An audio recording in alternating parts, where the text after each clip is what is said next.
गवा दी हमने जो असलाफ से मीरास पाई थी, सुरैया से ज़मीं पर आसमान ने हमको दे। जब बच्चों को खर्ची के पैसे दें तो उस वक्त ही उनको थोड़े से ज्यादा दें और उनको कहें कि ये किसी अपने कमजोर दोस्त को देना, रास्ते के अंदर कोई साइल हुआ तो उसको देना, और वो भी उनकी इज्जत नफ्स का ख्याल रखते हुए।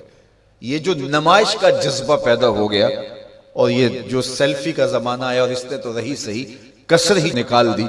वो किसी जमाने में कहते थे नेकी कर दरिया में डाल, और फिर वो जमाना आया कि नेकी कर अखबार में डाल, और अब नेकी कर फेसबुक पे डाल। अब तो वो तकवा, वो जो लिल्लाहियत, वो तो खत्म ही होती चली जा रही है। आजकल वो इज्तिमाई शादियों का एक रिवाज पैदा हुआ।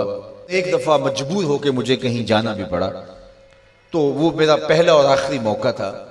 तो मैंने वहां कहा कि आपने मुझे जिस मकसद के लिए बुलाया है, मैं अच्छाई के कामों की तहसीन करता हूं, लेकिन ये मंजर आपका मुझे अच्छा इसलिए नहीं लगा कि जिंदगी में 3 मरहले हर शख्स पे आते हैं। जब वो मेहमान खुसूसी होता है, जब वो पैदा होता है, काला कलोटा भी क्यों ना हो, सारे उसे देखने आते हैं।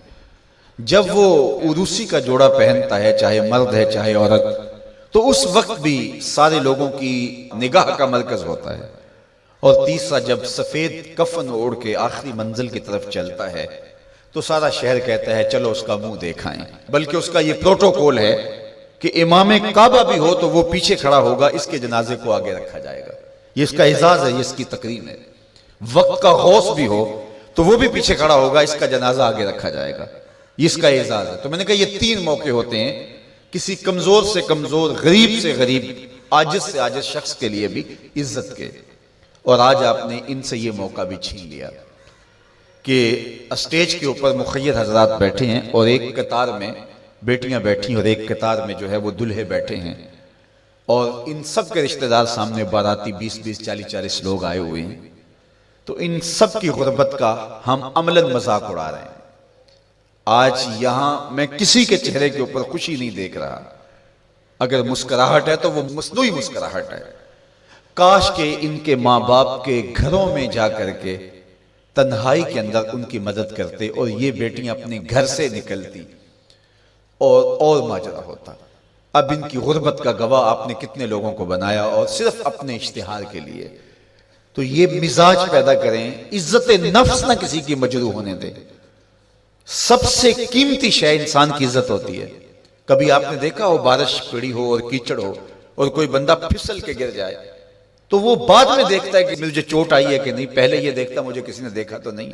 इसका मतलब यह है उसको अपनी जान से अजीज अपनी इज्जत है। तो मत किसी की इज्जत पे उंगली उठाएं, मत किसी की तजलील का सबब बने, मत किसी की रुसवाई का जरिया बने। लोगों को इज्जत दें। जब तक गुलामी मौजूद रही, हुजूर ने फरमाया कि जो खुद खाते उसे खिलाओ, जो खुद पहनते उसे पहनाओ। वो तुम्हारे भाई लगते हैं, उनके साथ हुस्ने सुलूक करो।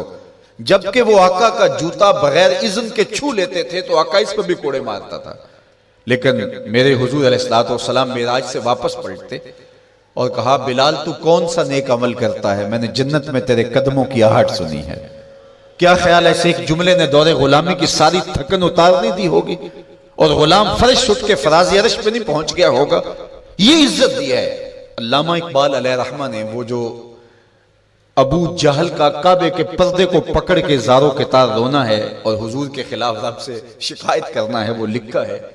तो उसमें जो शिकायतें लगाता है अबू जहल काबे के गुलाफ को पकड़ के, तो उसमें एक शिकायत ये लगाता है कि अज़ मोहम्मद सीना ए मा जार जार, हमारा सीना बड़ा दुखी हो गया है, इस शख्स ने तो हमारे नज़म को खराब कर दिया है। बा गुलाम खेश बर यकखा नशिस्त, ये जो दीन लेकर आया है उस दीन के अंदर ये सबक है कि गुलाम और आका एक दस्तरखान पे बैठेंगे, और अगर गुलाम और आका एक दस्तरखान पे बैठ जाते हैं तो फिर कहां गया हमारा कुरैश का सरदार होना। तो ये तो हमारा सब सिस्टम तलपट हो जाएगा।